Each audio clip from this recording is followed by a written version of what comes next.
Olá, sexto ano. Essa aula vai ser uma aula de revisão. A gente vai revisar o conteúdo do primeiro bimestre, tá? No finalzinho da aula eu vou deixar uma atividade para vocês. Bom, pessoal, durante esse bimestre, no começo da apostila, a gente viu sobre tipos de paisagem, paisagem cultural, aquelas que foram modificadas pelo homem, paisagem natural, aquelas que não foram modificadas, que pertencem à natureza, que têm aspectos naturais, certo? Vimos também que o homem modifica a maior parte do local que ele vive, né, do seu meio, e essa influência acaba contribuindo aí para o tipo de paisagem, na maioria das vezes, ser cultural. Vimos também que as paisagens, elas fazem parte do espaço geográfico. Quando a gente fala de espaço geográfico, é tudo que está ao nosso redor, tá? Tudo mesmo.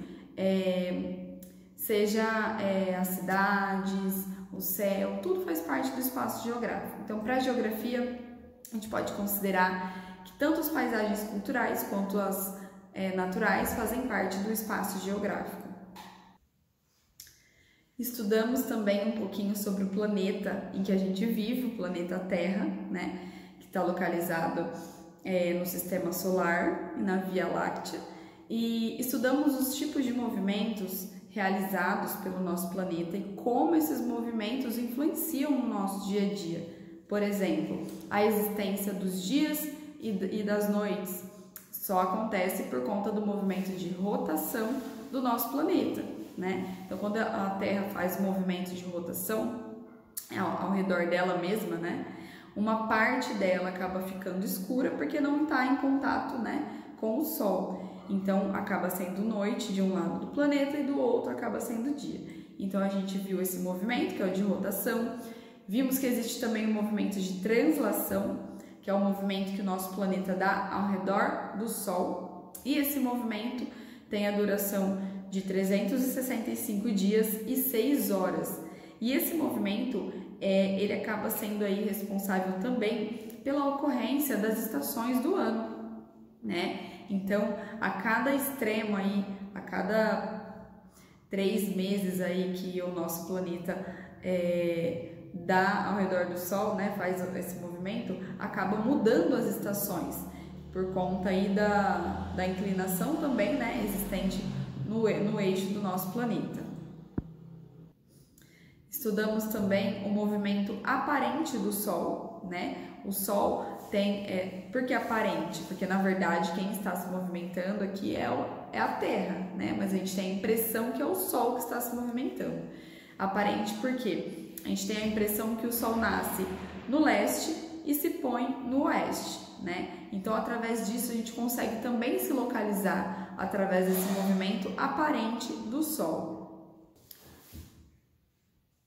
Só aproveitando, pessoal, essa brecha de estação do ano, para colocar vocês aí para pensar e para observar que olha só como essa questão do movimento de translação da Terra e as estações do ano influenciam sim o nosso dia a dia.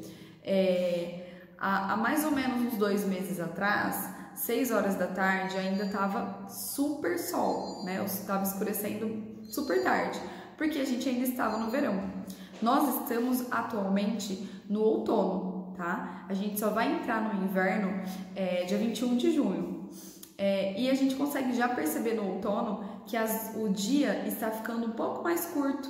Então, quando dá 6 horas da tarde, comecem a perceber que já está começando o sol se pôr, tá? E quando a gente chegar no inverno, o dia vai ficar um pouco menor ainda. Quando for por volta de umas 5h30, o sol já vai se pôr. Então, a gente consegue perceber isso durante as estações do ano. Durante o verão, o dia é maior e a noite acaba sendo um pouco menor, né? O sol se põe mais tarde e amanhece mais cedo. E no inverno, acaba acontecendo o contrário. Outra coisa importante de destacar é que as estações do ano, elas são opostas nos 2 hemisférios, no hemisfério norte e no hemisfério sul. Então, da linha do Equador para baixo, né, basicamente aqui no Brasil, a gente está no outono. Lá no hemisfério norte, eles estão na primavera. Quando a gente entrar no inverno, eles vão entrar no verão. As estações são opostas, ok? Estudamos também a bússola, né? Instrumento de orientação muito usado, principalmente no passado, na navegação, né? Eles usavam muito.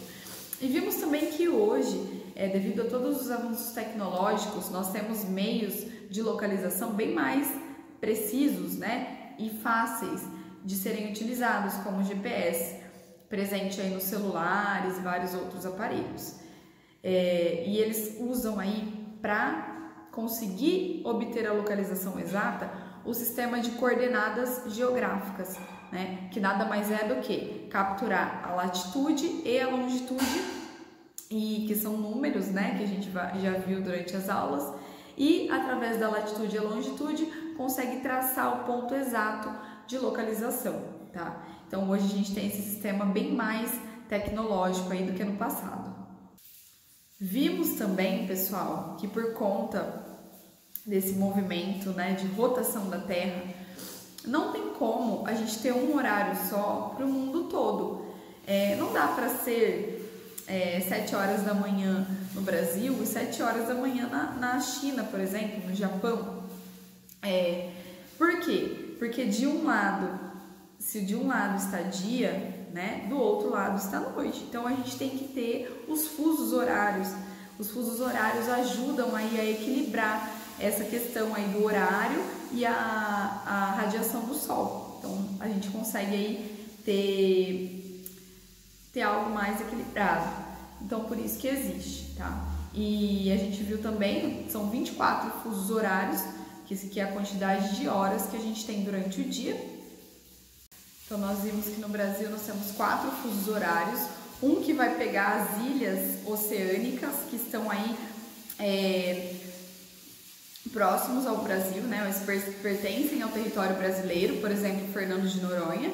Nós vamos ter um outro fuso horário que vai ser o nosso fuso horário, que vai englobar todo o Nordeste, região Sudeste, tá? Vamos ter um outro fuso horário que vai pegar a área ali do Amazonas, de alguns estados, e um último fuso horário que é o que está ali no Acre, tá?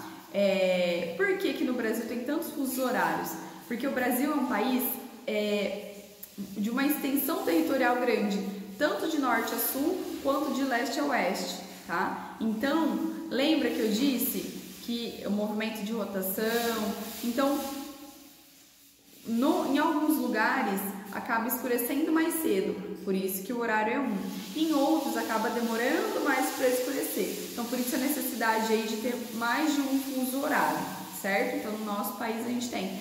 Tanto que, prestem atenção no noticiário, quando for falar aí o horário, sempre vai falar o horário são meio-dia de acordo com o horário de Brasília. Então tá usando como referência Brasília. Quem mora a leste sabe que as horas são a mais, quem mora a oeste sabe que as horas são a menos, tá bom? Só para fechar aí a nossa revisão, vamos falar sobre os elementos dos mapas, que é algo tão importante aí, porque é algo que vocês vão estudar aí para o resto da vida. Alguma prova que vocês forem prestar, sempre vai ter mapa. Bom, quando a gente fala de elementos dos mapas, a gente está falando do título. Então, o que é o título? É o assunto que vai estar sendo tratado naquele mapa. Então, por exemplo, um mapa que vai falar sobre população mundial.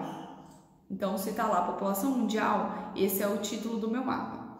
O mapa ele tem que ter também uma legenda, tá? Legenda vai ser esse elemento aqui, ó,